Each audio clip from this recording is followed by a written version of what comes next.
எல்லாருக்கும் வணக்கம். இன்றைய காலகட்டத்தில் வேலை மற்றதெல்லாம் பார்த்துட்டு இருக்கும்பொழுது கோயில் சாமி இதெல்லாம் வந்து பெருசாக யாருமே அதிகமாக ஈடுபாடு காட்டுறதெல்லாம் ரொம்ப குறைஞ்சிட்டு வருது.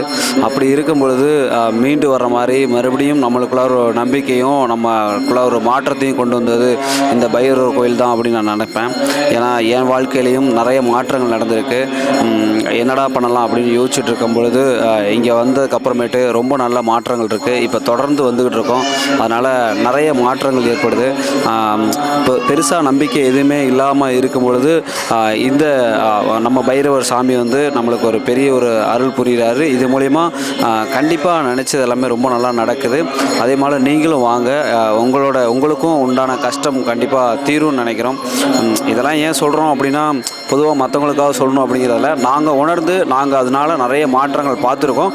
அதை மற்றவங்களும் சொல்லி மற்றவங்களும் இது மூலிமா நல்லா இருக்கணும் அப்படின்னு நினைக்கிறோம். தேங்க்யூ. நமது தென்னக காசி பைரவர் திருக்கோவிலில் நாள் முழுவதும் அன்னதானம் நடைபெறுகிறது. பூர்வ ஜென்ம பாவங்கள் நீங்கி உங்கள் பிரார்த்தனைகள் நிறைவேற அன்னதானம் செய்து பைரவர் அருள் பெறுக.